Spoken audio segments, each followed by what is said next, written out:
out the door to your right. Also silence your cell phones. We do have to have internet connectivity to have Zoom, and we're having a little bit of issues. So when we hear from Carter that there's a problem, we're going to stop. As I said, Zoom allows us to record or video record the presentation, which we will then post on the Shellfish Aquaculture Extension website. And also DAX has agreed to press DVDs and make those available as well. So it's really a nice application there. Again, we have about 5 presentations? Yes. And we're going to try and complete those within a 15 to 20-minute time frame, allowing for a couple of questions afterwards. And again, because of the folks participating remotely, we need to repeat the question before we answer it. And then at the end, if we have enough time, we'll certainly open up for additional questions amongst all the speakers. All right, so we do have a couple of people in the room. We've asked them to sign in. There's an evaluation form. These are federally funded projects, and it's very important to provide feedback information to those granting agencies. And for those folks participating remotely, if you so want to, you can always just email us back with any of your comments. Welcome all of them. All right, so let's talk about the agenda today. We're going to start with Dr. Huiping Yang. And is that, that's a JPEG, so that's fuzzy anyway. And Huiping is going to give us an update on her project, looking at developing tetraploid broodstock, as well as kind of give it a basic understanding of what Triploidy is all about. I'm going to follow up with results of our work with growers. We did several trials over the past couple of years looking to evaluate Triploidy at different growing sites under different gear and seasonal conditions. And then Carter Sear, who works with us here in Cedar Key, is going to give the results of the UF replicated field trials. We'll then go on to Nick Brandemart. Nick is a graduate student with Dr. Susan Larimore at Harbor Branch Oceanographic Institute at Florida Atlantic University. And Nick and Susan did the health assessment of the diploid and triploid oysters. And we'll finish up with Rusty Dame, another graduate student there of Chuck Adams and Kelly Grogan at the Food and Resource Economics Department. And he's going to give his thesis report on the economic assessment of environmental and market conditions. So Huiping, you're up. And we have to switch out. Oh, that's right. We don't need to do that. Yep. No, I don't have my glasses on. Right there? No. Yeah. Let me take this off and you do that.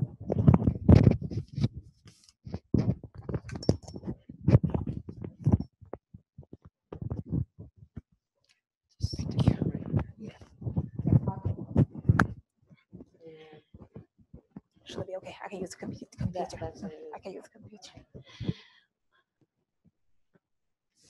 Okay, good afternoon. My name is Huiping Yang, and I'm working from University of Florida, and my lab is called like a mollusk shellfish aquaculture and restoration. And I took this job about not yet, like 4 years ago, to build up a program to support the mollusk shellfish industry. Here is my detailed information for contact. If there's any question about this presentation, you can contact me, email me, or call. So when they're talking about the triploid and the tetraploid technology project, the first question you would say, hey, what are triploid or what are tetraploid? We can tell from the name. When you say, I try to highlight them, use the yellow, and the tree, that means 3. Tetra means 4. So triploid, that means they have 3 set of chromosomes. Tetraploid means they have 4 set of chromosomes from the name there. And when you would say, hey, what's the chromosome? Chromosome is the DNA. And it's a little, not completely, but you understand like it's just DNA in the nuclear. Similarly, I want to bring another 2 concept. It's called diploids. D means 2, right? That means 2 sets of chromosomes. And the haploid is 1. That means one set of chromosomes. For normally, on all of the, for most animals or for the oysters, diploids, most animals, and they are two sets of chromosomes. That's the most of probably us, it's diploid. And then one set from your mom and one set from the dad. So that's the one. And the haploid mostly is sperm and the gamete cells. And if let's look at it from the life cycle of the oyster, you will see how this change of the ploidy. And if the regular oysters, we said that there are normal diploids, they produce sperm or egg, and they each have a haploids. And they fertilization, they combine each other, turn it into larvae. They are diploid again, and the larvae through a swimming period of time, and they are sighting after about like 2 weeks. They are sighting, and most of the hatchery is taking care of that part, and your culture is taking that part, right? That's coming back to the diploids.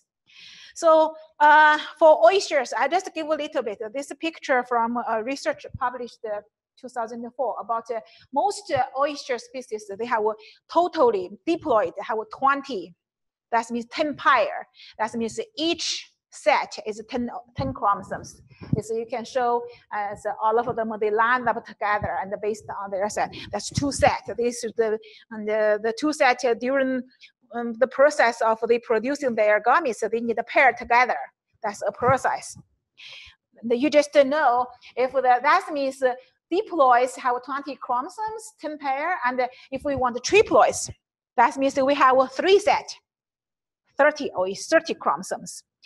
So why triploids in oyster aquaculture is one people wants this product. Basically, it's because of they grow fast. You will listen other talks about how the comparison of the diploid and the triploids. In Florida, it was reported that the triploid, and I know from maybe a little bit, I heard from the farm, they take like 8 months. You can reach the market size after you get the seed. And from another farmer in Alligator Harbor, he said that he may also can elevate the folding of the oyster shells. That's what I heard.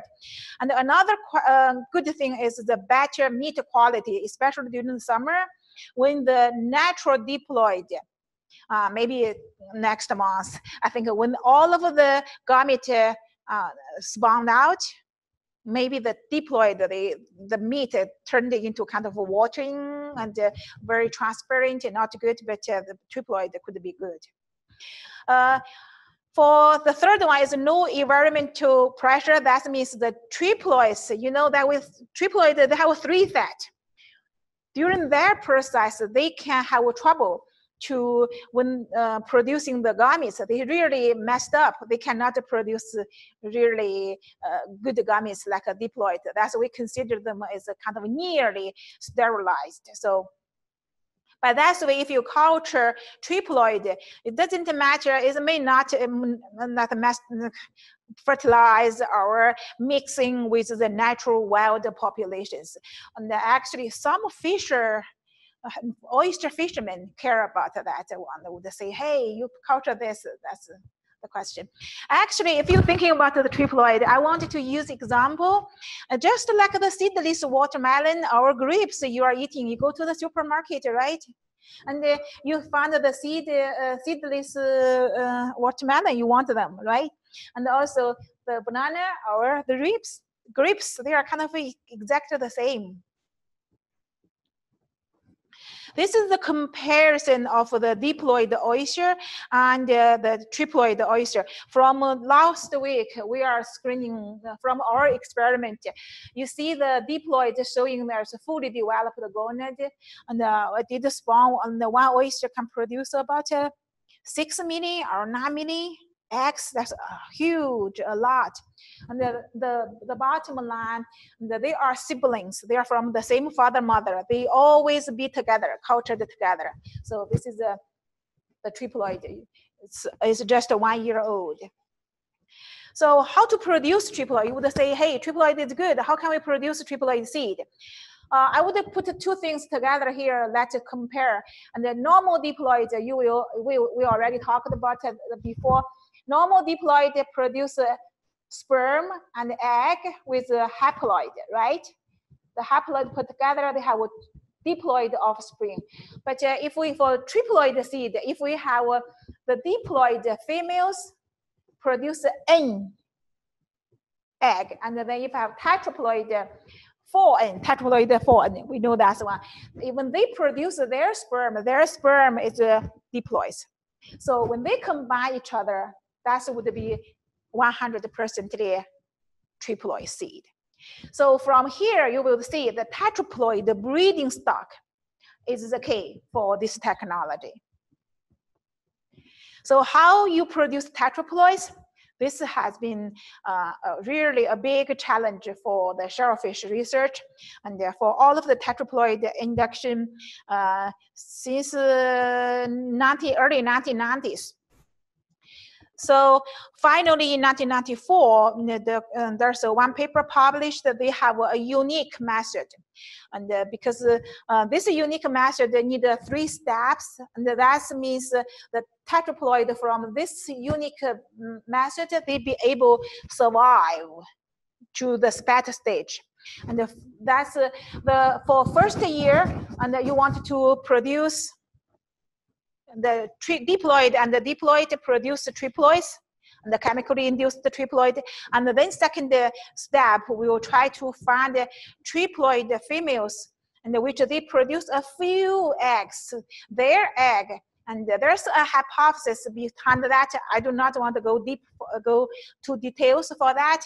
You just know about this. That would be good enough. And then you have found the few triploid females crossed with the diploids, and then plus the polar body 1 inhibition is kind of a meiosis manipulation. Treat them with chemical, and then that will produce tetraploid individuals. And then, of course, when you have several of the tetraploid, you want your tetraploid to be able to expand their number, be able to build up a stocking breeding stock. So when you have, that's what I'm trying to see, when you do have the tetraploid breeding populations, and you want to be, do a lot of physiology or research or other research. That's the biggest 3 steps. For us, for the project that we are working, actually we are on the step 2 right now. And this project was funded by the Gulf State fishery, okay, Marine Fisheries Commission, and I will have the acknowledgement there. This and the first year, the funding will be ended June 30, and then luckily I got the second year funding. We will continue to do this work for sure. So here, this is 2017, the funding. I would just say thank you guys, thank you the industry to help us so for all different ways. Without you guys, I don't think I can do this at all. We collected the brood stock, and from 6 locations in Florida, the West Coast, and you see that's the location. But some of them we cannot spawn. Some of them spawned, the larvae died. So finally, we have brood stock from Cedar Key and Wakala that survived, and to this year. And you see, from March to May, we made 11 field trips to 3 hatcheries, include Southern Cross, Clamtatic, I may not pronounce right, okay, and bay shellfish, and also we the triploid larvae production, the survival. We use that's all of the pictures showing from the 24 spawn. The ploidy percentage is about 20 to 70%.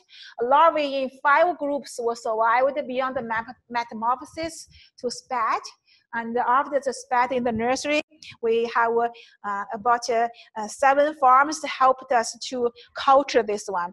And the triploid seed were harvested finally in 3 groups. We send it to, it's a CK in the 2017, CK1. CK2, CK means Cedar Key.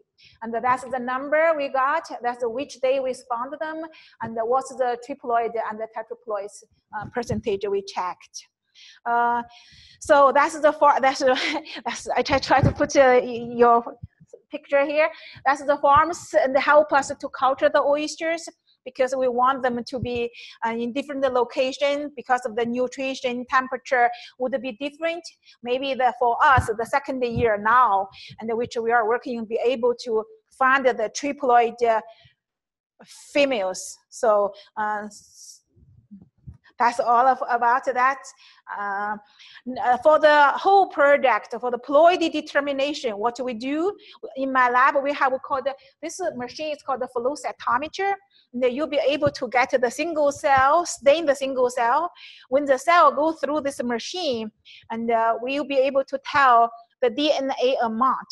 Remember the DNA, the 2 set, 3 set, the amount is different. You can tell which one is which one is diploid, which one is triploid, or which one is tetraploid.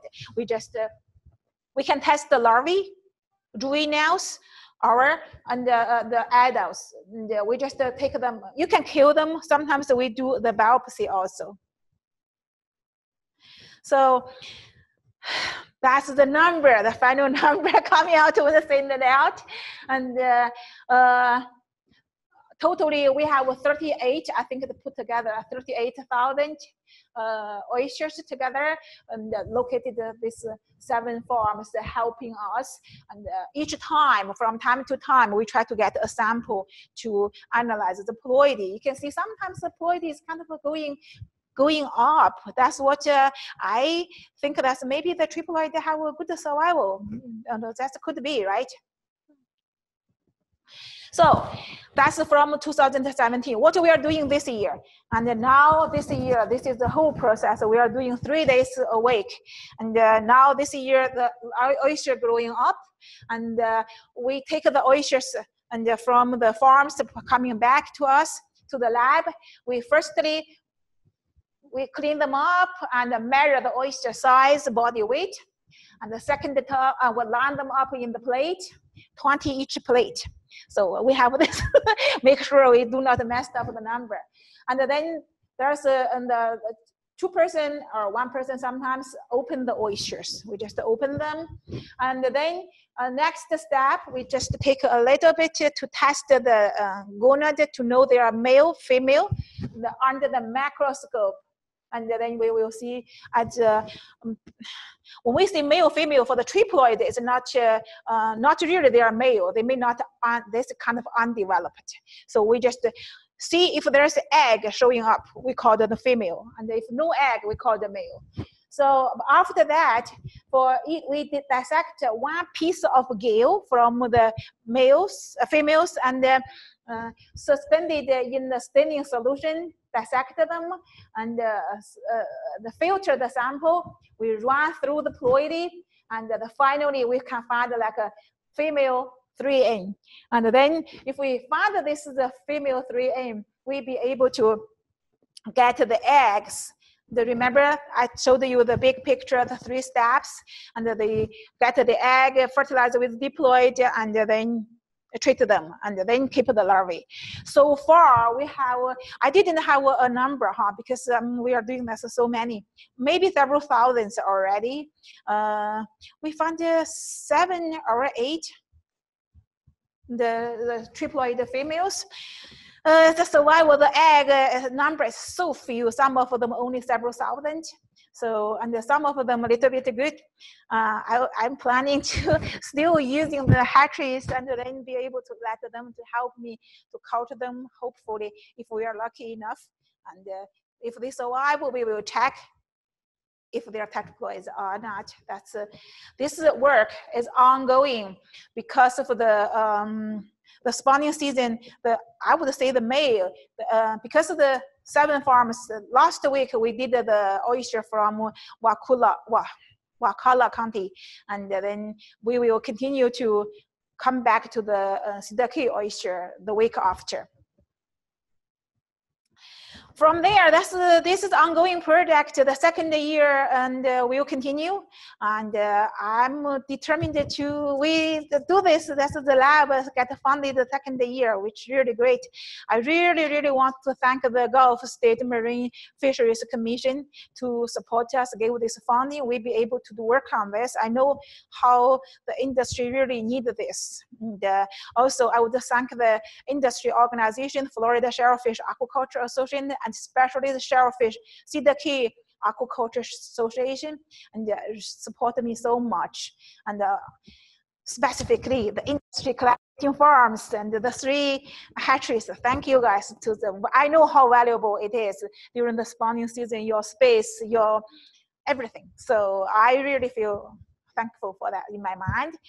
And of course, my graduate students, undergraduate students, and the staff, lots of people involved in this project, especially when this year, we are doing the screening of, we have 6 people in the lab, and each person take 1 stage, just keep, the whole day keep on going.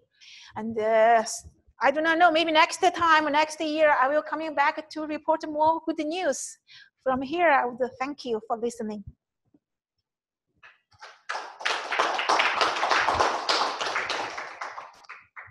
Any questions? What's the expected life? If you find one that you like, or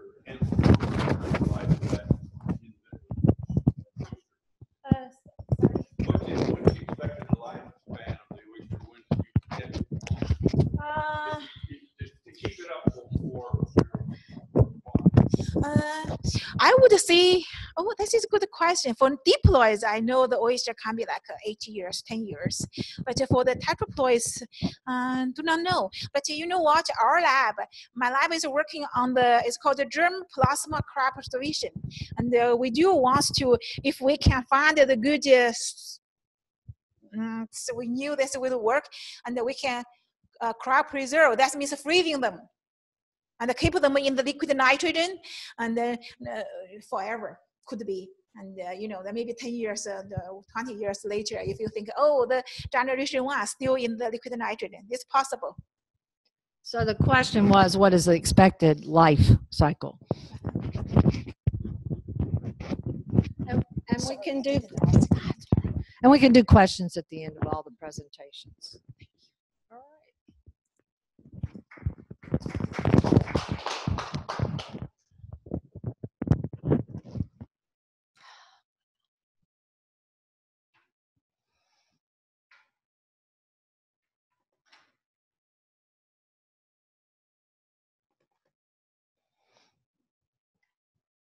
All right, moving on. So I'm going to give the results of the growers trials, and I'll explain a little bit more about that. But first, I just want to give a little bit of a background, I think. And actually, it's a relatively short history for the renewed interest of oyster culture here in Florida. What are we doing? All right. And the interest was prompted by the fishery failure that occurred in 2012 in Apalachicola Bay. That bay supported almost 90% of the state's landings, and it really has not recovered yet today. The following year, water column leases were approved. That was monumental. A clam grower in Alligator Harbor was very interested in culturing oysters, and he wanted to use off-bottom techniques. So he went to the governor and cabinet, our board of trustees, and asked to modify his bottom lease for full water column use, and it was granted overnight, thus removing a major regulatory barrier to using for oyster aquaculture in Florida. Following year, the Wakulla Environmental Institute initiated an oyster aquaculture certificate program, and that certainly spurred a lot of interest in that county and surrounding counties. And I would certainly say that the infrastructure provided by the hard clam aquaculture industry helped to diversify our industry. So where are we today? And these are some stats that I put together for the Oyster South Symposium in February, and they're probably already wrong. But 76 clam bottom leases have been modified for water column use. 64 new oyster culture leases that represents about 120 acres of sovereign submerged lands, and over 100 oyster growers certified in the state through DAX. We have no production statistics. Our last aquaculture survey in the state was conducted in 2012. It doesn't capture all this new interest. And the USDA did another census of aquaculture to cover the year 2017. And hopefully some of that will be captured in that report, which should be out later in this year. So the project we're reporting on today was funded by NOAA National Sea Grant. They submitted a proposal in 2015 that allowed us to look at the application of Triploidy on a larger scale and document the production performance, assess the health, and evaluate the quality of diploid versus triploid oysters. And we did that over the past 2 years, from 2016 through 2017. It also allowed us to quantify the interactions or effects of different culture methods, seasonal harvests, as well as various farm locations by working with growers. So we had 10 growers in 5 counties participate in these trials, starting from the south, Pine Island in Lee County, Charlotte Harbor in Charlotte County, several growers in Cedar Key, going up to the Panhandle, Oyster Bay in Wakulla County, and further northwest, Alligator Harbor in Franklin County. To see if we had differences in seasonal conditions, we had 2 trials, one that was conducted in terms of grow out over the winter months, so we're going to call that our winter trials, and then obviously one where most of the grow out occurred over the warmer summer months, our summer trials. Not all of our growers participated in both trials.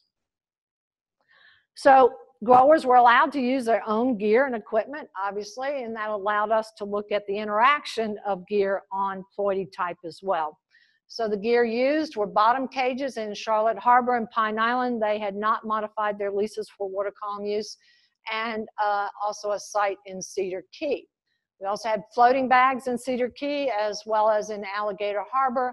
Adjustable long lines, 2 growers participating in Oyster Bay used that gear type, and then in the second set of trials, another grower in Oyster Bay was using the floating cages. All of these include the use of Vexar bags or baskets to contain the growing oysters. How they are supported on the bottom or off bottom is represented here, and I think most people are familiar with that type of gear, and I'm not going to go into any more detail than that. All right, so we wanted 2 seasonal trials, so that required 2 spawns, the first in April 2016, in which we were able to obtain tetraploid males from Louisiana State University, cross them with Florida diploid females. We did that at a participating commercial hatchery. And in turn to obtain the diploid seed, we crossed the same Florida West Coast stocks to create half siblings, so they were sort of cousins like. In trial 2, the spawn we attempted in September and in October using some of those tetraploid males that were held over from the spring, but we're just not able to obtain viable gametes. So we ended up having to purchase triploid seed through both the LSU and Auburn hatcheries, as well as then purchase diploid seed from our participating Florida hatchery. So they weren't related.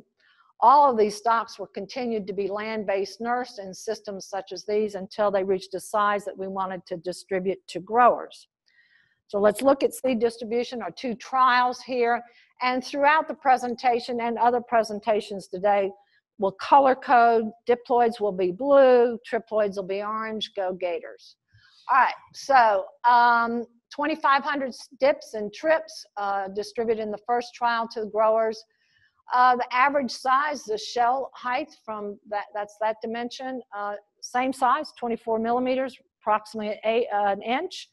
And these were planted between end of July and 1st of August 2016. The second trial, again, the same number of seed distributed, but we already saw a disparity in the 2 Ploidy types in terms of size. Those were planted by growers late March, early April of 2017. So the growers were asked to culture the oysters how they normally would, how they did with the other crops. But we did want them to keep them separate. There were tags to keep them separate from their other stocks, and asked them when they reached their final density to stock 3 bags and 4 baskets at that final density, and not to harvest or sort from them, and then keep those separate. Continue to maintain them in terms of biofouling or whatever, but to keep those separate because those became our sample bags later. So after about 7 to 8 months, these were collected by UF folks. Live oysters were counted per bag to estimate survival, and then samples for each bag were measured for growth. We measured 50 for the different metrics. We sent 10 per replicate, a total of 30 per grower per Ploidy type, down to Harbor Branch Oceanographic Institute for the health assessment. We also preserved 5 from each replicate and froze them actually for later processing. Again, the 2 trials here, harvest dates, again, March, April of 2017, resulting in 8 months. In fact, we were being told by growers that they were already harvesting their stocks and that the oysters in the sample bags were ready to harvest. So we ended the trial at 8 months. That's our winter trial. And then we decided to go ahead for the summer trial to go ahead and conclude that roughly in the same time period so we could have a seasonal comparison. In addition to all of that, we also passed out activity sheets. At the start of the trials, we are asking growers to record their various culture activities. So when did they plant or transfer, number and sizes of bags throughout the grow out period, as well as record estimated time for the various activities. So we got an idea of effort involved with all of this. All of this information went to Rusty, and he's going to present that later. All right, let's start with some of the results. We also provided each grower with a small hobo pendant data logger that provided continuous recording of water temperatures in that bag or basket, and going from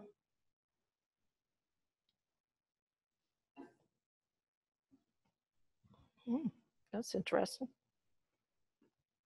Okay, and going from south to north.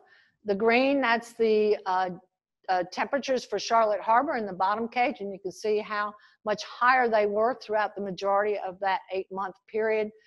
Cedar Key, purple and black, bottom cage and floating cage, and they mimic each other, and our waters are shallow inshore coastal waters, so the culture gear really didn't make a difference on temperature. Interesting enough, these red, the red lines here is the adjustable long line at Oyster Bay, and I think these drops here, these single temperature drops, reflect when the baskets were suspended for aerial drying. So now you're recording the air temperatures, which were quite cold over those winter months, as opposed to the water temperatures. So consequently, what you're seeing in terms of an average temperature across this whole 8-month period per grower, we have a high of 81 degrees average temperature. That's obviously Charlotte Harbor, and a low of average of 71 degrees Fahrenheit for the Oyster Bay site. You know, a 10-degree difference overall. All right, so now I'm going to present the results in terms of growth.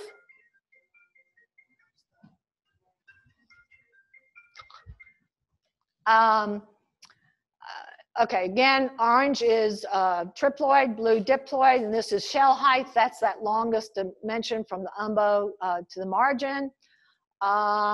So we are presenting the results for all of the trials that we have information, for all the growers rather, that we have information on. But I want to caution that it's not the intent to compare amongst the grower what was a better growing site or not. We well recognize that there's always variation in growing sites. There's always seasonal variation, and there's always annual variation. And actually, in other states that have been doing oyster aquaculture for years, they capitalize in that variation. So that, and even within the same water bodies, you may have different growths. And so they may market oysters from different areas according to size, shape, or flavor. They have petites, they have selects. So anyway, with that said, looking from, again, south to northwest, Charlotte Harbor in the bottom cage, Cedar Key in the bottom cage, and you see, obviously, Triploidy advantage over that. And now we have Cedar Key in a floating bag, and really amazing growth. That's 4 inches in shell height over that time frame. A little bit slower growth at Oyster Bay, and you know, it also was a little bit cooler up there. But interestingly enough, we don't see a triploid advantage there. And in Alligator Harbor are 2 floating bag sites there, somewhat similar growth, but again, a ploidy advantage in terms of the triploids being a little bit larger. And actually, since we can obviously harvest our cultured oysters at a smaller size, in fact, probably all of these are marketable, but we're just using 75 millimeters, which is 3 inch, kind of as a baseline to show that type of growth over a total of 8 months, or just really a year from spawn. Amazing growth. All right, same information presented here in terms of layout, but this is wet meat weight, and you see the same similar patterns per grow out location, per gear type for our winter trial. Just point out here a doubling of the meat weight here from 7 to 14 grams. Pretty impressive. All right, so you're not only selling the meat, you're selling the single shell. I mean, it's very important for the half shell markets that you also have a marketable shell. So shell shape is important. Don't say that fast. We measured all of these. I just reported on shell height. That's the longest dimension, again, from the umbo to the margin. The next longest dimension is across the width of the valve or shell. That's shell length. Shell width is the distance across the hinge, and the preferred ratio of those measurements are 3 to 2 to 1. So some of our industry experts also like to have a preferred fan ratio in terms of shell shape. So that is determined by taking the shell length, dividing it by the shell height. So that's 2 divided by 3, and you get a ratio of 0.67. Industry experts say anything over 0.6 is good. Also, there's a cup ratio, and that's defined as the shell width divided by the shell height, or 1 divided by 3. That equals 0.33. Again, anything 0.25 up and above is good for the half shell market. All right, so let's see how that plays out. Again, there's the line for 0.66, but you see all of these exceed, with the exception of one site, exceed that 0.60 preferable ratio for fan shape. This is the results from a bottom cage in Cedar Key, and you'll see some pictures later. They were very elongated scissor bill, thus that little bit lower ratio here. You see a slight ploidy advantage, but not much. All right, let's look at cup ratio again. The ratio, if you calculated that out, was something like 0.33, but all of these exceed that preferred 0.25 and greater cup ratio. And here, I don't know, they look equal. I mean, there might be a slight increase due to the ploidy type, but not really. All right, survival was a measurement that was much harder to determine. First of all, we were only getting survival out of the sample bags, not the entire crop provided to the grower. And quite frankly, there was some confusion as to what to do with those sample bags. So where there was, we just did not report that. We're reporting from several sites here. So bottom cages and floating bags from Cedar Key. You see very high survival, a little bit of difference with the bottom cage, no difference associated with ploidy type, and the same type of results for the floating bags in Alligator Harbor. So very high commercially acceptable survival over the winter trial. Can't beat it. Just a few pictures. The Charlotte Harbor site, the grower could not harvest his oysters and was reaching, very large sizes. The shellfish harvesting area was closed to red tide, and actually he started losing his oysters because they achieved such a large size before the area reopened. Here's the Cedar Key oysters. These were produced in the cage, a little bit elongated. These were in floating bags. The triploids were much higher there. So Cedar Key does produce oysters rather fast, but we also run the risk of high biofouling, as we did here. We saw here, particularly not so much in the bottom cage. The grower reported that he continued to wash those cages and thus the oysters with sump pump, trash pump, and but at the Dog Island location here, we saw a lot of overset natural oysters. Oyster Bay, much less biofouling on the shells, and then you, again, looking at both of these were adjustable long line. To the right is samples of the triploids, to the left are diploids. We wanted to quantify the type of biofouling, and that's why we froze samples so that we could process them at a later date. These samples, however, were in the freezer when Hurricane Irma struck, and we lost them. So we're not able to try and quantify the effects of biofouling on this trial. And here's some pictures of Alligator Harbor. Here the triploids are on the right, diploids are on the left. From the two floating cages sites, and regardless of Ploidy, they're still very good-looking oysters and very little fouling up there, which I found surprising because that's one of our higher saline sites. You would have thought there had been more fouling, but that's not the case, at least in this particular trial. Moving on to the second trial. So this was conducted from March through November. Again, temperatures. So now we have a grower in Pine Island using the same bottom cages as the grower did in Charlotte Harbor. The blue is the Alligator Harbor floating bag. Not sure what happened here. We almost accused the grower of leaving it in the pickup truck. I don't know. We have a lot of temperatures, believe me, of pickup trucks. But anyway. But what you note here is not major differences amongst the sites. In fact, the average temperature per grower location just ranged from 80 to 82.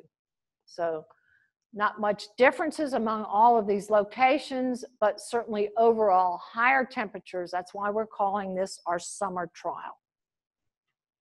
Okay, let's look at shell height again, the same setup. Bottom cage in Pine Island, the grower there gave up on the biofouling after 4 months and said, I'm done. He turned in his samples. He could not keep up with the biofouling during the summer months, but within that 4 months, he had good growth and obviously a triploid advantage to that growth. Here we have two floating bags in Cedar Key, and these did. We terminated this trial so that we had the same time frame as the previous trial, even though a lot of these had not reached this 75 millimeter mark. Although most of those did on the triploids for Cedar Key. A little bit slower growth in Oyster Bay. Again, they were going to require a little bit longer time to grow. And maybe at the end of that time, you may have seen a Ploidy difference. We didn't follow up on that, by the way. And here's the results from Alligator Harbor, and certainly a triploid advantage to the growth there. Moving on to meat weight, and the same trends here, wet meat weight.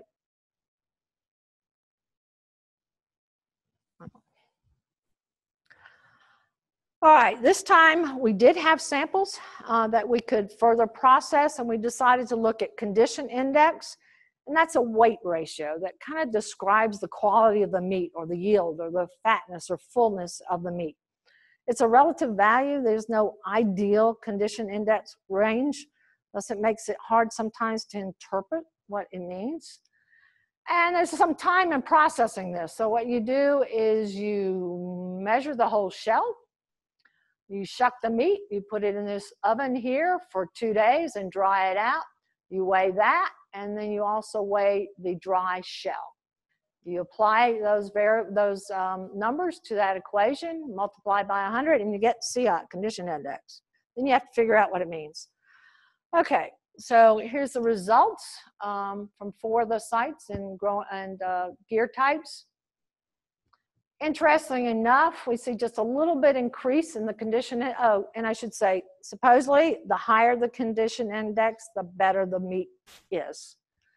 So we see a little bit of ploidy advantage here in Cedar Key, and here in both Oyster Bay and the Alligator Harbor Farm locations, we see that a higher condition index for the diploids versus the triploids.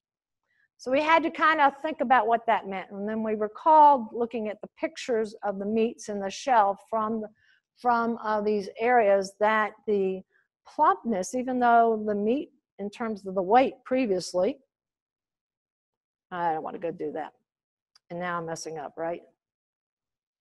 Yes. Okay, not doing that. Even though the meat weight doesn't reflect this, this is again the fullness. And sure enough, when we looked at those diploids, that meat was just full and plump within the content of that shell. So it was very interesting to see that. At least that's what we think. Okay, survival.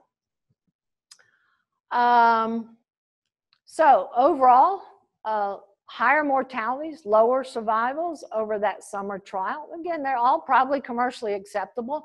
We saw the same survival at one of the Cedar Key sites, a little bit lower survival in floating bags at the other Cedar Key site. On the triploids, similar survivals, a little bit higher at Oyster Bay in the floating cages there. And then in Alligator Harbor, the higher survival for triploids was found at that location. And again, certainly a triploidy advantage at that site for survival. Overall, again, lower survivals in the grow-out trial conducted over the majority of the summer months. So here's where we went ahead and did the metric for biofouling. So Carter, help me out this. So we did the shell weight first, minus the meat, and then we scraped off all the fouling organisms, barnacles, slipper shells, natural overset, and weighed that and divided those two to come up with a percentage, just to get some idea of what that was in a comparison. And we saw at the Cedar Key site less biofouling on the triploid oysters than the diploids, and overall higher fouling at these Cedar Key locations than the other locations. Not much difference here between the two ploidy types.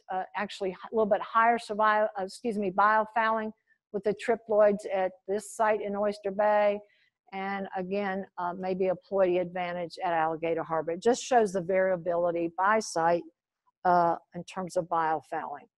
And here's some pictures of these oysters, Cedar Key, floating bags on the left, where each tray you have the diploids on the top, triploids on the bottom. Here's Oyster Bay with the adjustable long line on top, floating cage produced oysters on the bottom, and the floating bag in Alligator Harbor.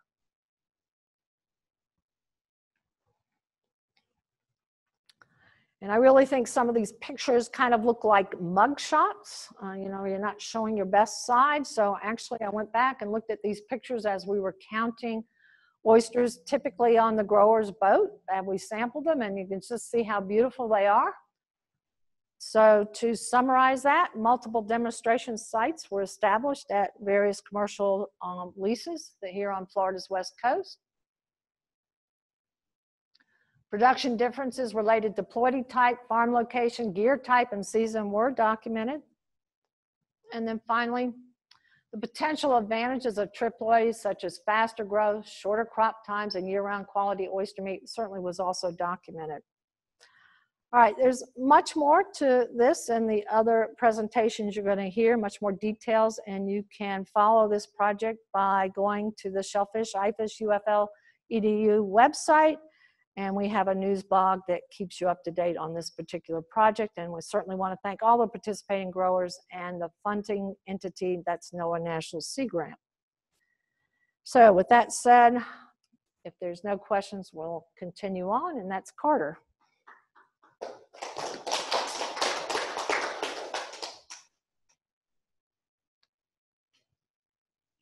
second.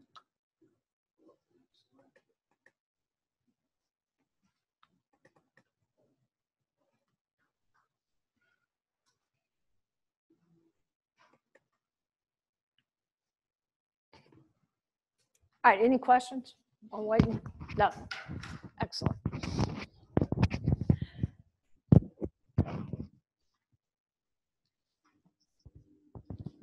Yeah, I have. Okay. Have y'all had any significant complaints from some group wanting to shut the whole thing down? So have we had any complaints from anybody wanting to shut the whole thing down? So do you mean like not seeing floating gear? That kind of, or saying, well, you just denied me access. We just read about that other places in the country. Why wouldn't it happen? Well, in Cedar Key, you know, most of the lease sites are not visible from the shore or for somebody's backyard or home. That's not necessarily the case in some of the other sites. I think the major conflict to date that has occurred is really where you have an existing oyster fishery. And actually, I take that back because that did not occur here in Cedar Key, but a lot of our oyster harvesters are also farmers as well. But we have seen in the Panhandle some conflicts between the wild fishery and the aquaculture industries.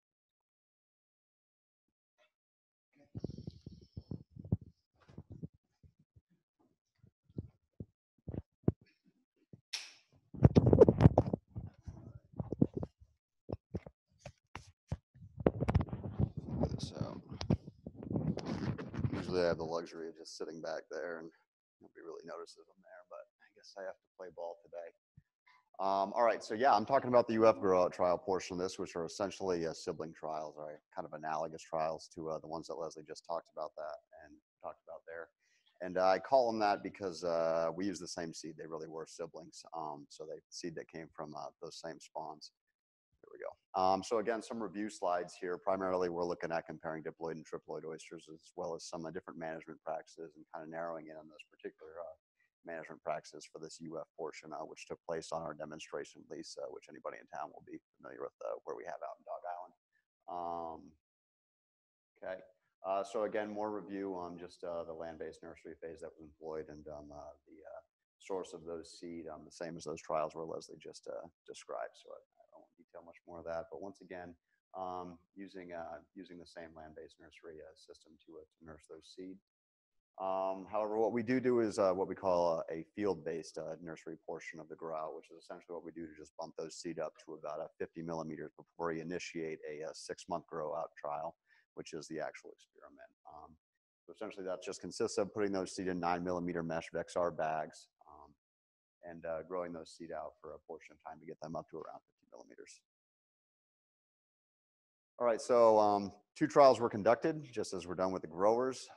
Effectively, these were seasonal trials. So one taking place primarily through winter months, this one here, so October 2016 through April of 2017. Looking particularly at stocking density in 3 different floating bag designs. So ranging from 125 to 175 oysters per bag. So applying those in both diploid and triploid oysters. You can see there on the timeline on the bottom, basically showing that whole timeline of production all the way from the spawn through the 6-month grow out trial. So a little bit more about the gear that we used, very similar to those field nursery bags, just using 14mm mesh Vexar bags this time, and 4.5-inch square flows attached to the top for this trial. So that's consistent across both of those Ploidy types and all densities. This allowed for aerial drying. That was the idea of that. So you can see Rusty and Reggie modeling that for us there. That allows for the aerial drying of both the bags and the oysters is the idea. And this year being the position in which they're submerged. So you would leave them like that. So in this study, basically once a week, we'd aerial dry them for about 24 hours. To try and control fouling is the idea. So the things that we looked at, a whole lot of things. I dealt with compiling all these numbers, which is a hoot. But in the interest of time and sanity, we're only going to talk about shell height, wet and dry meat weight, as well as condition index survival, and a couple of different biofouling metrics that we looked at. Getting right into the results, comparing diploid and triploid oysters. So I mentioned that was a 6-month trial going from October 16 through April of 2017, 2 intermediate sampling periods were done at 2 and 4 months post-initiation. And we found that no significant differences between those two ploidies, diploids or triploids, was found at the beginning of the trial, nor at the 2 or 4 month points. However, at the end of the trial, after 6 months, those triploids were outperforming diploids, averaging 83 millimeters in shell height compared to 76 in diploids. And so again, as Leslie mentioned, that's your 75 millimeter or 3-inch mark. So despite the fact that diploids weren't quite doing quite as well as triploids were, they did reach that 3-inch mark that you'd be looking for. Okay, moving on to wet and dry meat weight as well as condition index. Once again, triploids did better than diploids with regards to all these categories. Some examples of those oysters there on the left, and again, relatively high salinity sites. So we did run into biofouling primarily here, a very productive and pretty intense natural oyster set during this trial. So, but still pretty good looking oysters, especially internally. But I'll talk a little bit more about that going forward. Conversely, so in contrast to those results for those previous metrics, the diploids did perform better in terms of survival. Significant difference found at 4 months as well as at 6 months. That's the end of the trial. However, still pretty respectable survival rates at 90% in triploids and 98% in diploids. Moving on to stocking density here. So just showing the results of the 3 different stocking densities across the triploid oysters here, because we saw very similar results in the diploids. So just in summary, and those results were that there really was no significant difference among those 3 stocking densities with respect to shell height, wet meat weight, and survival. So you can see there pictorially that they are quite similar. And so that's not to say, you know, we like to stress this, and a lot of people here probably know this, that you can't go, or that you can go as high as you want with the stocking density. So we just want to caution against that. So something we do need to do going forward is establish that threshold wherein, you know, you will reach the point of diminishing returns, and those oysters will have inhibited growth or survival.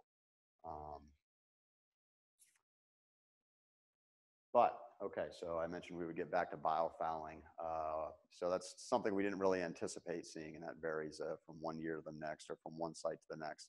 But we definitely needed to find a way to document that and enumerate it. So what we did was pretty good. We decided that we would count each individual spat on each individual oyster, which was pretty time consuming. And then we created this distribution. So on the x-axis, that's the number of spat on the oyster. So for this guy would be like a 4. So he'd be right here. And then on the y-axis is the number of those cultured oysters that had that many spat, right? Okay, so these 6 lines here, these 6 bars are basically showing you that about 70% of both diploids and triploids had from 0 to 2 spat, right? And so to figure out what that meant commercially, we actually delivered a subsample of those oysters, a random subsample, so not selecting for more or less fouling, to a local wholesaler. This is Marshall here, and him doing his process. And we basically asked how many of these oysters would be saleable. Determined about 98%, but that wasn't without a little bit of overhead. So he basically used these wire cutters here to reduce a pretty solid burr oysters, like, you know, this guy here, down to a nice single cup right there. So definitely doable, and he was pretty efficient at it. Found that he got through about 100 oysters in about 12 minutes. So. Okay, so that was the end of that that first trial. So effectively a winter grow out trial. The second one now, seasonal, is basically going through mostly summer months. So June 2017 through November 2017. Like what we saw, comparing stocking densities or didn't see, we moved away from that and started looking at different gear designs. So again, we're using only floating bags, but we're going to manipulate the type of float that we use and the position of the float to see if we can sort of maybe improve oyster growth, survival, or mitigate some more of that biofouling. So again, I'll get into a little bit more about those gear designs in the next couple slides here for details. But in addition to that, we also employed a couple of biocide-free anti-fouling coatings to 2 of those gear designs here to see if those coatings would have any effect in reducing the biofouling or improving other things like survival or growth. Once again, that just the timeline demonstrating the periods through which production occurred. All right, so details about those different gear designs. Pretty basic. But so this little picture here showing that initial gear design that we used throughout that first trial, right? So square floats attached to the top there, allowing for that aerial drying. Shorten the period of aerial drying a little bit through the heat of the summer months, just to prevent frying them. But second gear type was using those same square floats, moving them to the sides of the bags. All right, so this essentially makes the bag symmetrical so that when you flip it, it's not out of the water. So it doesn't allow for the aerial drying of the oysters. But what it does mean is that once you flip them, you don't need to go back out and unflip the oyster bag. Right. Third design uses a similar shape, similar float orientation, but it's just a smaller cylindrical bullet floats, effectively making for a little less buoyancy, so the oysters just sit a little bit lower on the water column.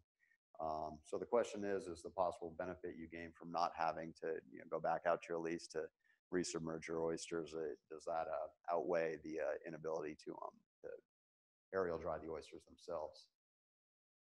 Results of that, this time we did see significant differences between the diploids and triploids at the initiation of the trial, 40 versus 47 at the point of initiation. So any comparisons or statistics we did from here on out were done based on the differences from that point for the respective groups. But still saw significant differences in growth between the diploids and triploids at 2, 4, and 6 months.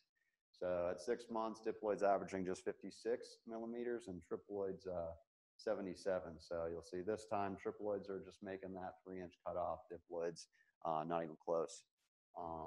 So it is worth noting, though, that both groups are quite a bit lower than they were following that winter trial. We'll talk a little bit more about the seasonal comparison in a minute here. Once again, wet and dry meat weight, triploids outperformed diploids again. However, this time, interestingly, condition index, diploids did a little bit better. However, back to what Leslie said about condition indexes, it does just kind of tell you about the quality of your meat. So in a lot of ways, where you can go to a restaurant and buy a really expensive steak and it comes out and it's the size of a $50, you get a chop steak that's this big. You know what I mean? That's just telling you how qualitatively how good the meat is. So they are much smaller, as you can see pictorial from the pictures there. Anyhow, once again, did run into more biofouling issues here. However, this time barnacles was the main issue, and that was pretty intense. So we needed to find different ways to quantify that, which I'll talk about that in another slide here. Survival, this time following a summer grow-out trial, relatively similar, 74 to 77% at the end of the trial. But this time actually triploids outperforming diploids following the summer grow-out period. All right, so similar graph to that last stocking density one, but this time comparing the different bag designs shown there. And once again, like we saw or didn't see with stocking density, no significant effect of those 3 bag designs on shell height, meat weight, or survival. Pretty tight ranges looking there. And again, some of those oysters there. So in order to quantify exactly what went on with those barnacles, we took the liberty of not counting each individual barnacle and each individual oyster, because that would have been further time consuming and might still be doing it. So what we did is what Leslie described earlier, is we weighed the oyster, defouled it, weighed it again, and then take that difference and effectively have the weight of the biofouling, and then later weigh the shell. And then we can create a ratio of the amount of fouling that with respect to how much the shell weighed. And found that on average, the diploids tended to have more fouling with respect to their shell weight, but noting that the shells are much smaller. But no significant differences among those gear designs, ranging from, though, about 67% to 105% of biofouling, 105% biofouling weight compared to the shell. So quite a bit.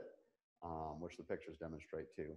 So among those gear designs, they did tend to show some differences here. So we also weighed those bags before the trial, so they're clean, and after the trial when they were empty. So now obviously they're not clean, but how not clean were they? And found that there were significant differences here, right? So there, this initial bag design accumulated on average 18 pounds of fouling. That's wet weight. Whereas using those same floats on the side, only 1.3 pounds of fouling. And then that bullet float design, so just a little less buoyancy than that design there, 7.3 pounds. So that was quite significant. So where that really came into play was falling events like this, which we all know, or many of us know, are not totally uncommon, at least here in Cedar Key. This is our trail camera out in Dog Island, January of 16, about a 30-knot wind event. So after something like this, we'd spend about an hour to 2 hours out in the lease doing things like replacing zip ties, repairing holes in bags, replacing ropes and stuff like that.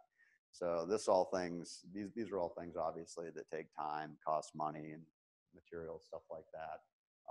So about 90 to 95% of that time would be spent on that initial gear design, so the one that got 18 pounds of fouling on it. Whereas, you know, the ones with the square floats on the side would go through an event like this and be unscathed. So worth noting. I mentioned those coatings that we put on them though to see if that had any effect. Was a bit of a trend that you saw. So coating B, bringing it down about almost 10 pounds from 18 pounds to 8.6 pounds, sorry. And coating A little bit less at 14.1 pounds. Not in terms of statistics, this wasn't significantly different. However, it does seem to, you know, indicate that maybe these might have some potential going forward. But once again, looking at those coatings across that second gear design, so with the square floats on the side, even without the coating, you're down to 1.3 pounds. So effectively, just by changing where your floats are, you can mitigate that fouling issue as opposed to using the coating. All right, so I said we'd talk about sort of the seasonal variation, right? So one trial was through the winter, and one trial was grow out through the summer. So obvious was the first thing that would be different. Is temperature, and we monitored that in the same way we did for the grower trials, using those little data loggers that we put in the bags. And so on average, winter trial about 68 degrees Fahrenheit, and that summer trial about 83.1. So you notice in some of those earlier graphs that a lot of the numbers were lower, survival and growth for that summer trial. We suspected that maybe there were getting to be times when they were just too hot. So here, well above 90 degrees at points. Salinity, assuming that's probably not a factor, because relatively consistent across seasons, 27 versus 26 parts per thousand. So not much difference there. So again, just in summary of that, seasonal comparisons, regardless of ploidy type, right, as diploids and triploids, shell height, meat weight, and survival were consistently higher following that first winter trial when compared to the summer trial. So oysters growing a little bit faster and surviving better after that winter grow up period when compared to the summer grow out period. And that probably having to do with temperature, but other factors, of course, could be involved. All right, so in addition to all of that data, we also did a sensory evaluation at the University of Florida's Aquatic Foods pilot plant. So I kind of like to refer to that as just a scientific taste test. It's, go there, and there's a survey that's formulated, and it's given to 75 panelists that are served diploid and triploid oysters without knowing what type of oyster they're receiving. And they're asked to rate those oysters based on a number of characteristics. So these are those characteristics: meat appearance, texture, flavor, and acceptability. And they rank them from 1 to 9, 1 being they like them the least, and 9 being they like them the most. And then we can do statistics on that to figure out, you know, do they prefer one or the other when they don't know what it is. And what we found is that in general, there was a trend towards triploids outperforming diploids. So this first trial, May 2017. So take note of when they're eating these oysters. So May of 2017, those triploids ranking slightly above the diploids, but not a huge difference. So all between 6 and 7 in that 1 to 9 scale. However, following that, and once again, I'm sorry, following the second trial, so they're eating now in February of 2018. The triploids are doing a little bit better than the diploids, with the exception of flavor, where the diploids have a score of 7 compared to 6.8. So, you know, looking at the study, you obviously consider the time at which they're eating them and the glycogen reserves that the oysters do or do not have at that time based on their spawning condition. So again, summary of those, that sensory evaluation or consumer evaluation. Triploids in general rated higher in terms of appearance and overall acceptability than diploids did, which is something that, you know, we at least had probably have heard here or there in the past. No significant differences in terms of flavor, texture, or preference, statistically speaking. However, again, there was a trend that triploids were favored over diploids, as most all those attribute averages were higher for the triploids. And once again, in general, the winter ratings were slightly higher than the summer values, so that probably having to do something with their spawning condition. again, as Leslie mentioned, visit our blog to see a lot more about this. Get in touch with me or her, and we'll be happy to chat with you. Got an Instagram page. If you have that, you can find us. But anyways, a lot more about it. A lot of people thank, won't ring everyone off. A lot of these folks are here, but yeah, with that, I'll take any questions. Isn't it all easy to figure out the mortality of these because of the average heat? I mean, they get too hot, they die. Well, what about the other causes of mortality? We'll hear a little bit about that today later. Yeah. Is that, yeah. There you go. Good answer. Don't want to steal anyone's thunder.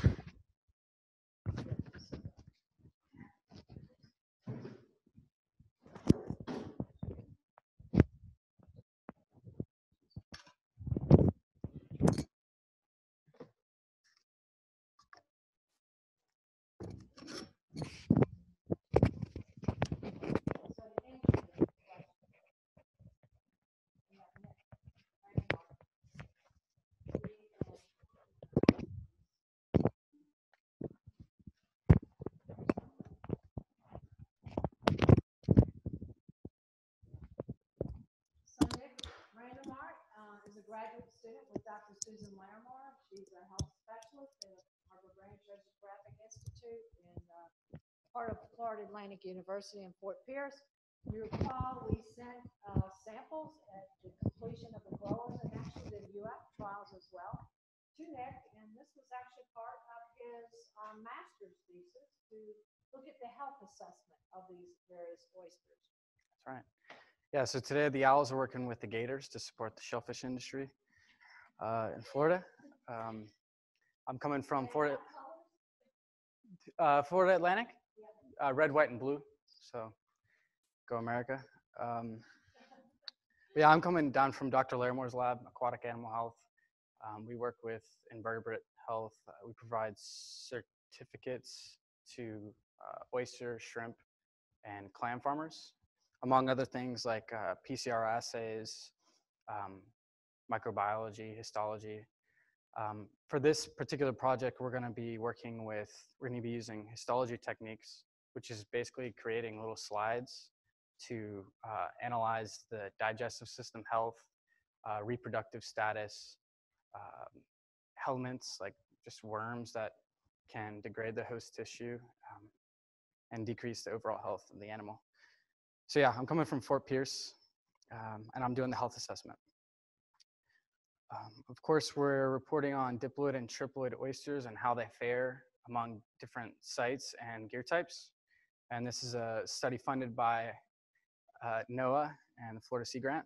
And it began in 2015, and we're wrapping up the study this year in 2018. For our methods, for our trial one, which was again our winter grow-out period, we planted in July and August of 2016, and then we harvested in March in the fall, or in the spring, March and April of 2017.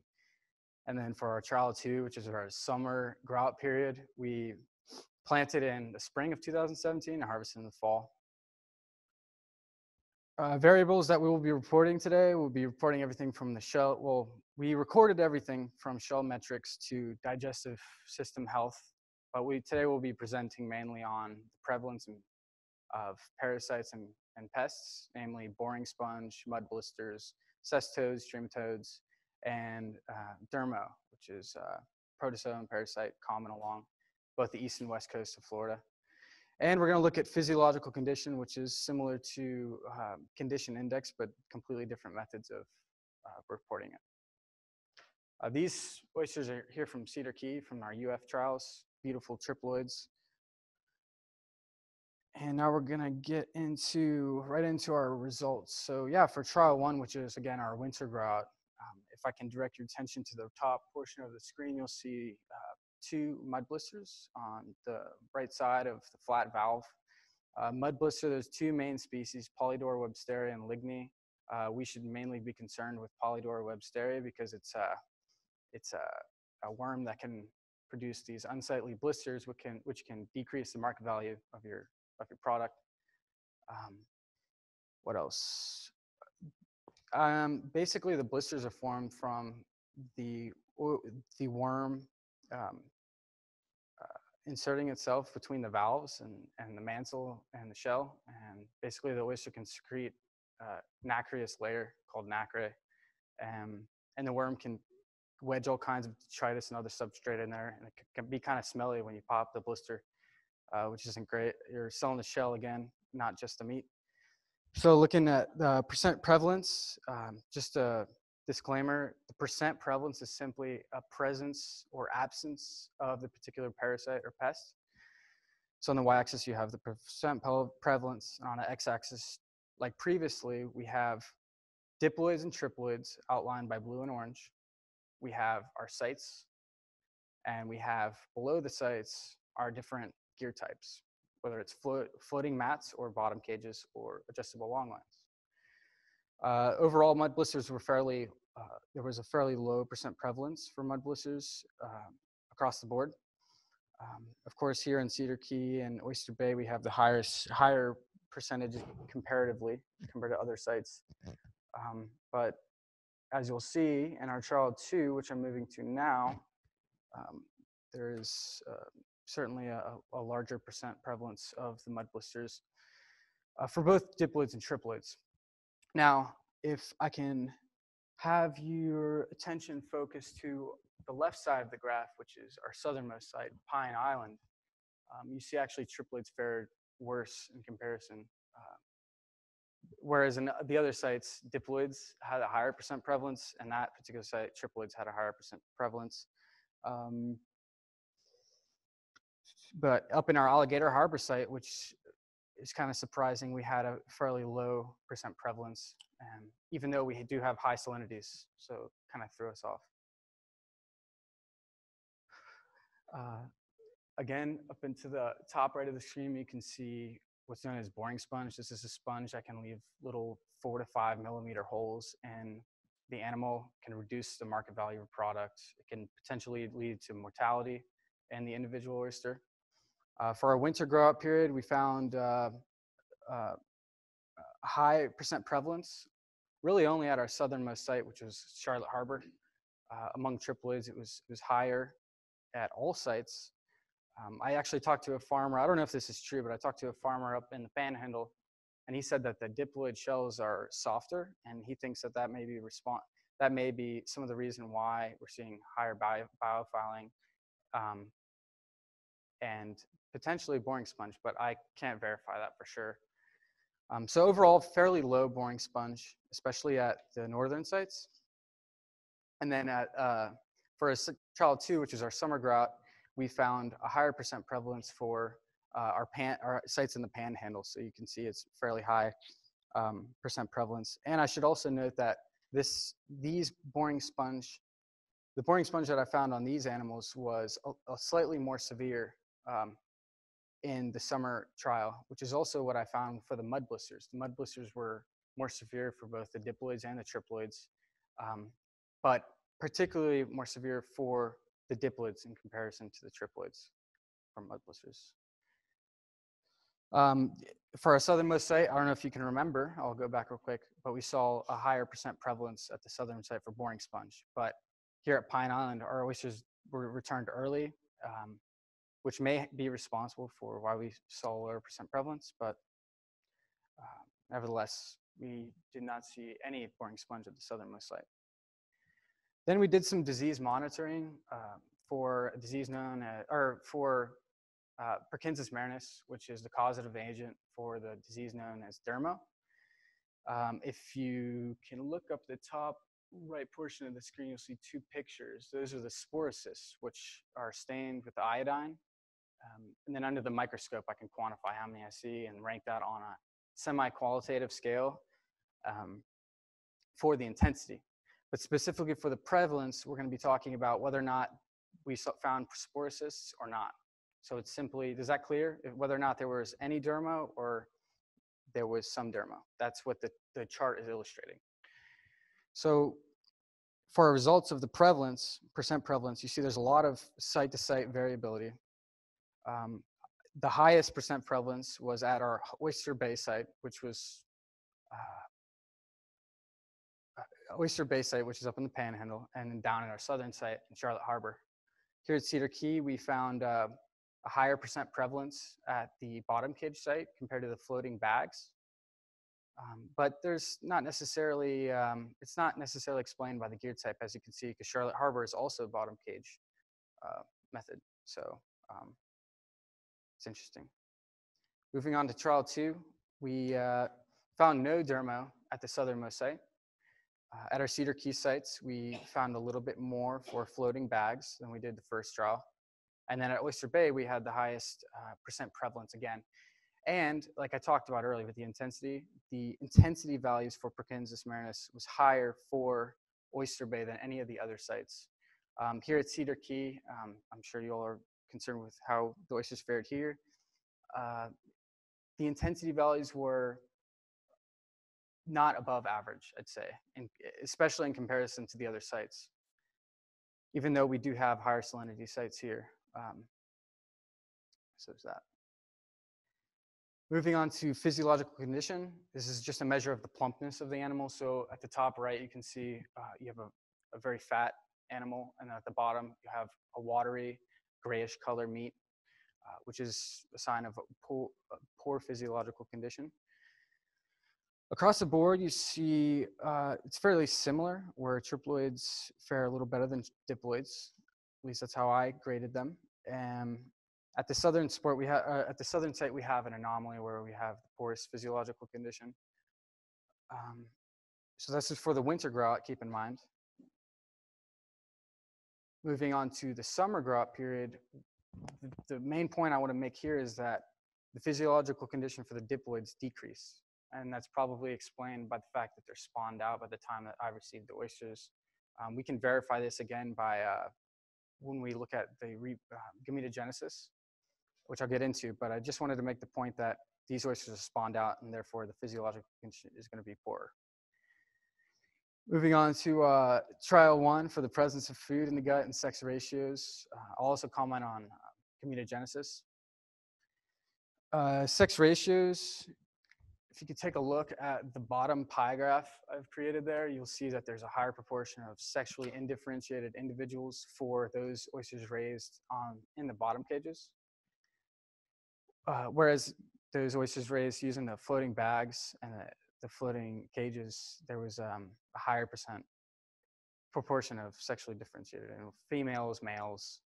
And then over on the right side of the chart, you see the triploids, and there's very little sexually differentiated individuals. Most of them are inactive, and you can't tell whether or not they're female or male, which is good because that means they're using that energy for growth, right?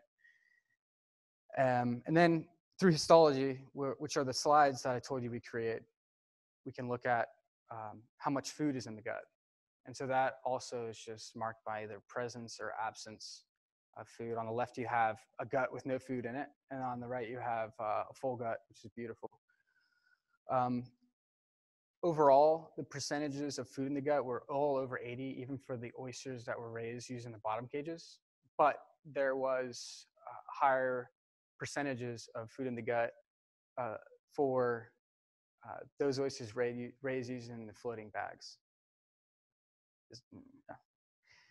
In regard to reproductive status or staging, for the winter grow-out period, I found that most of the animals were in a ripe stage, whereas the oysters that we harvested from the summer grow-out period were mostly, there is a higher percentage of them in an inactive state, where because they've spawned out, they're now going into the next phase where they're going to be in like an early development stage, making their gametes, getting ready for the next cycle. Okay, so take-home messages. Your benefits that you will derive from using triploids are probably going to be seen in the form of improved digestive system health, physiological condition for the summer grow-out, because remember, those diploids are going to spawn out, increased size, and decreased prevalence and intensity of and severity of mudworms. And the degree to which the farmers can expect to use to benefit from using these triploids is going to depend on your culture method and your site-to-site variability and salinity temperature, because remember that dictates spatially and temporally where diseases and pests and parasites are going to be around, right? And then for your winter grow-out, you may see advantages in regard to reduced prevalence of the mud blisters and improved physiological condition. On the right, you can see more pronounced mud blisters in the diploids compared to the triploids. That's what I want to illustrate here. And these were oysters raised here in Cedar Key. If you have any questions, oh, thank you to all you participating farmers. We couldn't do it without you. We appreciate the funding source, NOAA and the Sea Grant, and my graduate committee, and my crew there at Harbor Branch, as well as, again, the funding sources, which I listed twice. So if you have any questions, I'd be happy to take them. It can potentially lead to mortality in the individual, yes. The pictures we saw here, I don't think indicated. It just creates an unsightly appearance, especially when you have that half-shell oyster at the restaurant and that little red worm starts crawling across.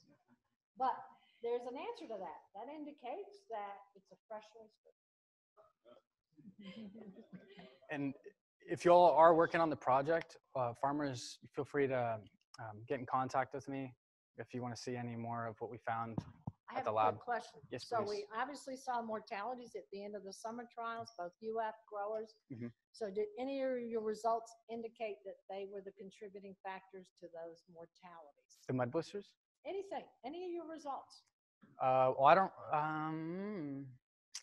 Or was it environmental stressors, higher temperatures? Or did you see anything I that don't you know. think would contribute to that? I don't know, maybe, probably in my mind, one thing I was thinking was probably if you have an increased number of pests, then the animals are going to be working harder to fight them off, right? And I've found more helmets, which are parasitic worms, sometimes have some of us.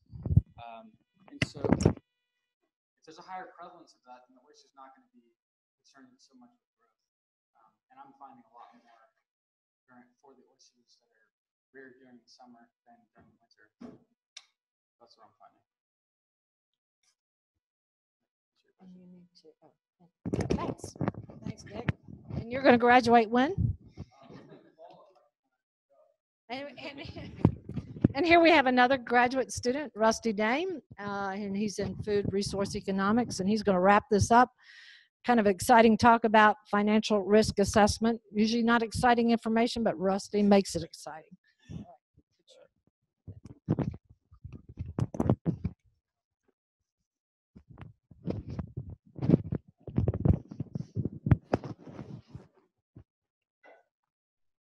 Okay, so I'm going to be talking about the financials behind triploid oyster aquaculture along the west coast of Florida. But most importantly, I'm going to be talking about the risk associated with those financials. So what is risk? There's two types of risk. The first one is the common one that we typically think about, and that's environmental risk. So that's the probability of a hurricane striking, or a drought, or excess rainfall, or predation. But the other one is economic risk, and that's such as changes in market price, changes in different policies, and different changes in different inputs, like cost of gear and that nature. But how does that affect profitability? So environmental risk, with the increases of environmental risk, it could potentially affect mortality, increases in labor time to replace gear and to cull the oysters, and also just to replace gear in general from these environmental events. So economic risk, that could potentially increase market price. If market price decreases, it's going to affect your revenue, which will also affect your profitability. Similarly, operational cost. If the cost of operational cost increases, that is also going to affect your profitability as well. So we're going to be looking at a 5-year time horizon, looking at major storms, high salinity events, low salinity events, and changes in market price. So we distributed logbooks to 10 growers throughout the west coast of Florida, and that helped me gain the quantity of labor time for 5,000 oysters. Now we did this in 2 seasons, so it allowed me to scale up and figure out the quantity of labor for 10,000 oysters. I was also able to interview 3 growers, and that helped me get background information about each farm, and also actual statistics and estimates of the effect of environmental events on labor time, capital costs such as grow-out bags, and mortality as well. So we got the probability of major storms from NOAA, the Interactive Hurricane Database. So this gives me the name of the hurricane, the direction the hurricane traveled, and the wind speed as well of each storm, all the way from 1900 to 2017. I then use the Florida Department of Agriculture and Consumer Services Shellfish Harvest Area Database to gather salinity data. Now this gives me monthly salinity data for regions all the way back to the 1980s.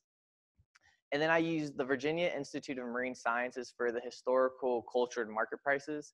Now this gives me market prices from 2005 to 2016, which we use as a proxy for market prices of cultured oysters along the west coast of Florida. So we generated this farm budget model that we were able to simulate. So some of the assumptions we use is, again, we use a 5-year planning horizon. And this is because changes are constantly being made. If we went anywhere past 5 years, it might start getting more and more unrealistic. In year 1, we're assuming it's a new farmer that has an initial planting of 10,000 oyster seed, and they scale up each year to 250,000 in the end of year 5. We assume you have a planting seed of a 6 millimeter shell length for on average of an individual oyster seed, and this causes you to transfer the bags in, between 3 different mesh sizes, from 4 millimeter to 9 or from 12 to 14 millimeter for final grow out. So we're able to count all those costs of the smaller mesh bags all the way up to the higher mesh bags. We assume from planting that there's an average mortality of 80%. Oh, I'm sorry, there's an average survival of 80% from planting. And of that 80%, 90% of those oysters will be able to be sold into the market by the end of the year. We assume a seed cost of $25 per 1,000 triploid oyster seed. We assume an average growing unit cost of $33. Now this includes the bags, the floats, the zip ties, the PVC pipes, the clips, all of this.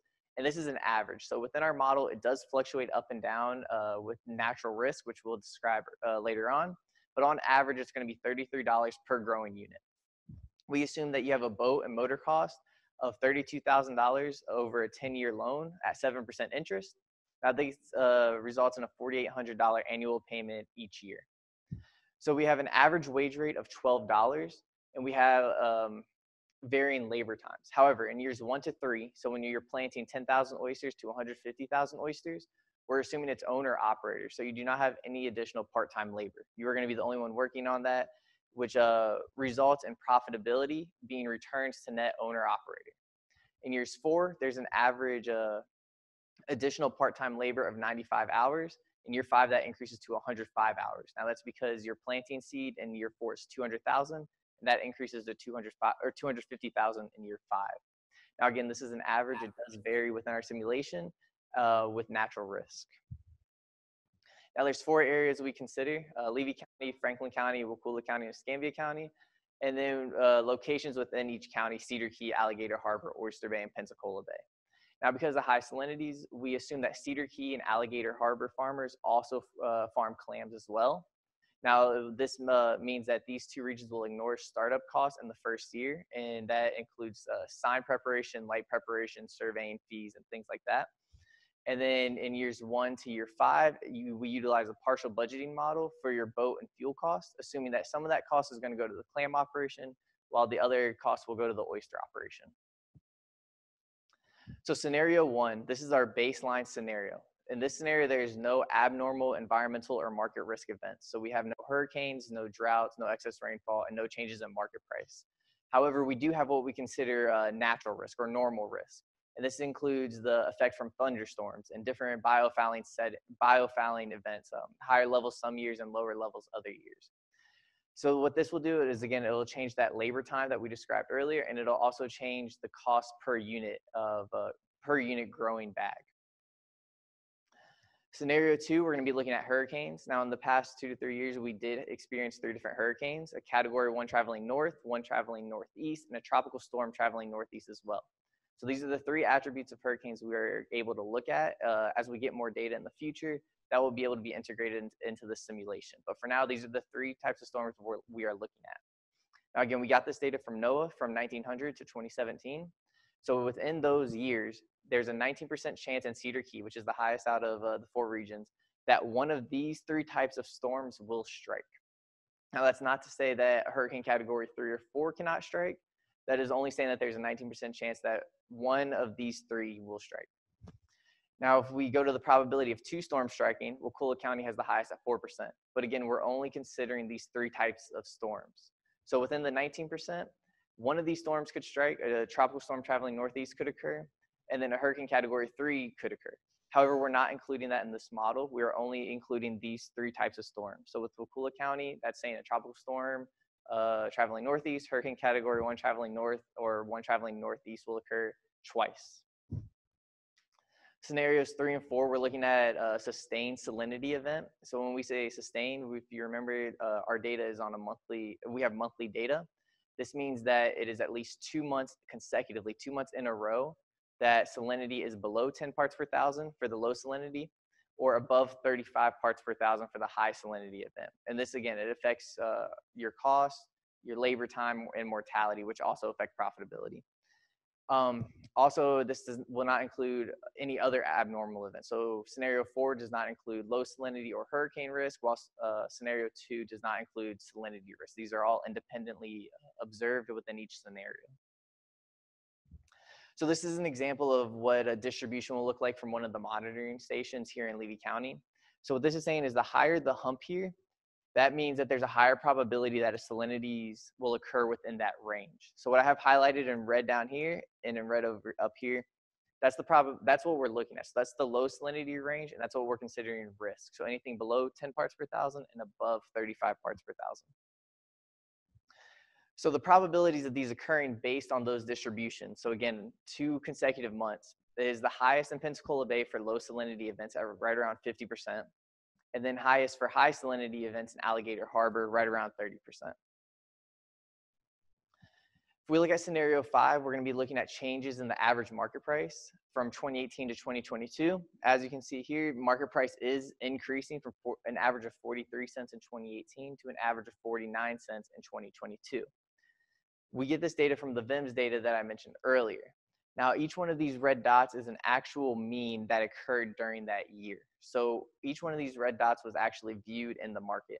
We're able to apply this black line, this linear regression line, to predict the expected market price for years 2018 to 2022. However, you can see that no red dot falls directly on that black line. We're able to take those measurements to create a distribution. So each year from 2018 to 2022 creates a distribution similar to this, which encompasses the risk within market price. So similar to the distribution for salinity, most of the market prices will occur within this hump area here, right around 39 cents to around 47.5 cents. However, it is possible that prices drop all the way down to around 32 cents, but it's also possible that prices increase to approximately 55 cents. And what happens is each year, this mean will slide over, but the distribution remains about the same. So in scenario 6, we're considering all the environmental and market risks. So we're considering the probability that a hurricane will occur, low salinity event, and a high salinity event will occur, as well as changes in market price. So we consider this our realistic scenario, as it is possible for any one of these environmental events to occur within a given year. Now, each one of these scenarios had a model built into it. We use Scimitar, which is an Excel add-on. It's a software program that does simulation and risk forecasting.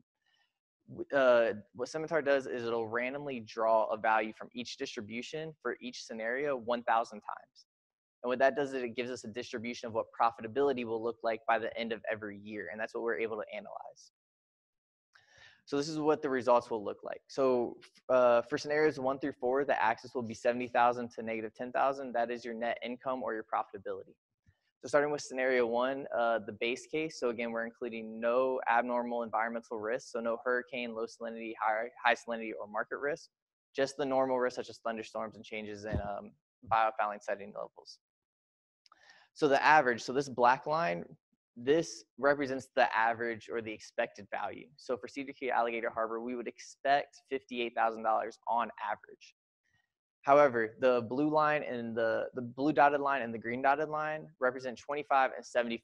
So in between that range is 50%.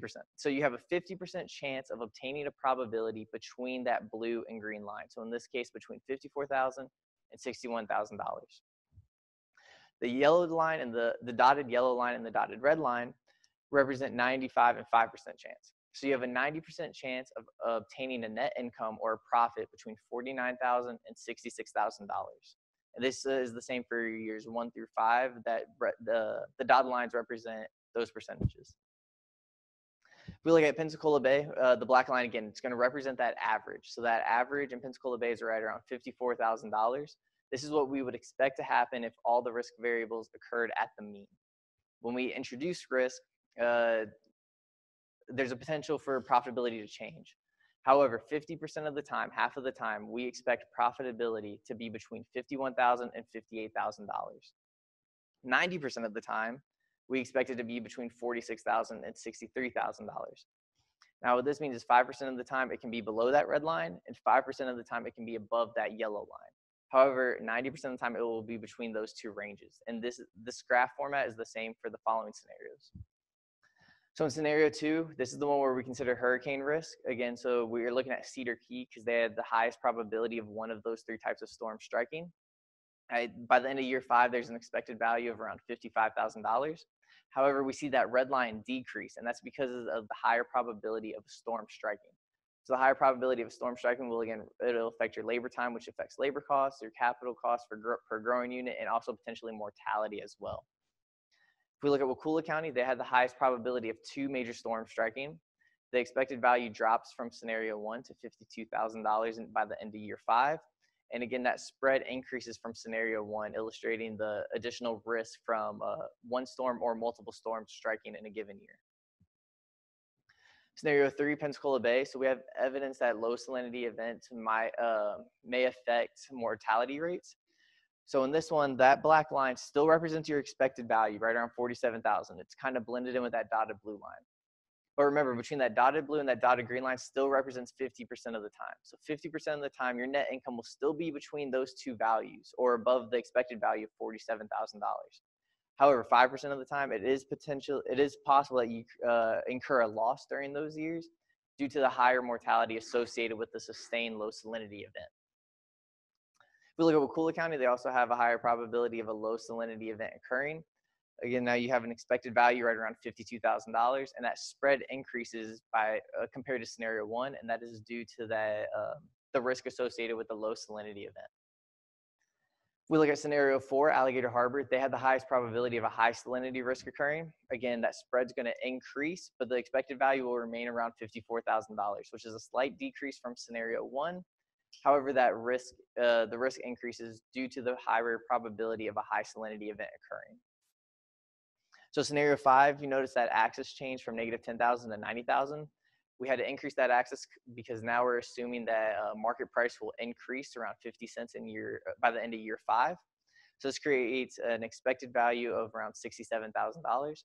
Now this is not including environmental risk. This is only including the market risk from the distribution we looked at before. So this is not including hurricanes or low salinity events. In Pensacola Bay and Wakulla County, we have an expected value of around $63,000. Now again, that spread might look similar to scenario 1, but it's actually a little bit wider, and that's because that axis change gives the perception that it remained the same, but there is more risk as market price increases with the potential for a lower market price. So scenario 6, we're considering all risk events, so we're including hurricanes, low salinity, high salinity, and changes in market prices. So this is what we, again, consider our realistic case. So we have an expected value of around $65,000 by the end of year 5. And remember that dotted green and dotted blue line represent 50% of the time your profitability will fall in between that range. If we're looking at Alligator Harbor, there's an expected value of around $61,000. Now remember, these changes are due to environmental and market risk. So at this point, they're different among each region. So again, that spread increased from scenario 1, and that is due to the higher probability of a high salinity event. Pensacola Bay, the expected value is around $55,000. Now that also decreased from scenario 5 because now we're including the probability of a low salinity event occurring and not just market price. If we look at Wakulla County, we have an expected market value of $59,000. If you look at their spread is similar to the other 3 counties. It also increases each year as the riskiness increases due to the environmental and economic risk events. So in conclusion, your risk depends on your location. We saw that Pensacola Bay has a higher risk of a low salinity event occurring, while Cedar Key has a higher probability of a hurricane striking. It's very site dependent. But as you plant more oysters, your expected value increases, although your risk also increases as well due to increases in mortality and operational costs associated with those.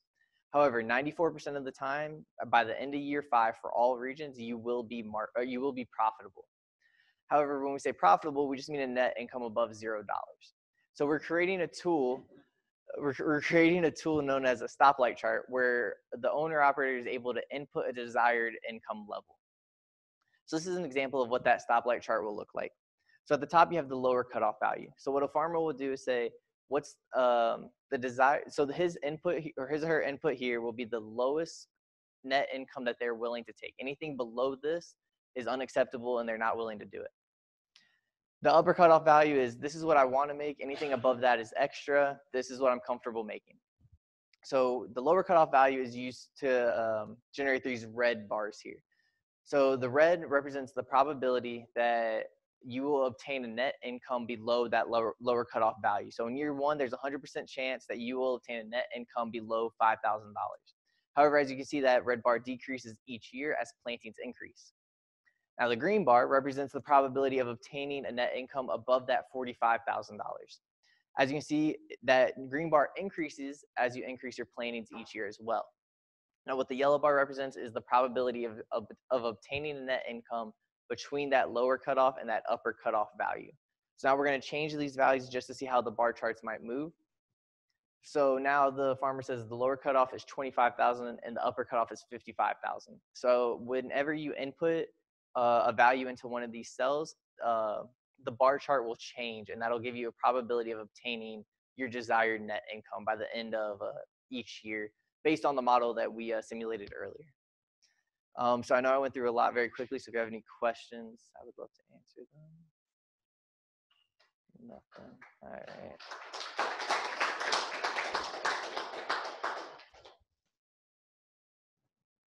Actually, we have a little bit of time if you have 3 questions for any of the presenters, and Nick has a question. Yeah. You might go into what is the effect on demand on your expected profitability? Did you go into that already? So the question was, how does the demand affect your potential profitability? Say between Panhandle. Yeah, so we capture demand in market price. So as your market price increases, it could be because of the assumption that demand is increasing, or conversely, supply is decreasing. But within market price, within that distribution, say in 2018, there's a probability that market price will obtain 55 cents per oyster. That could be because demand increased very quickly during that year. So we're capturing consumer demand within that market price. So we assume that the market price will be the same in each region. So whenever it randomly selects a market price, that market price will be the same in Cedar Key as it is in Pensacola Bay. We didn't differentiate market price between region.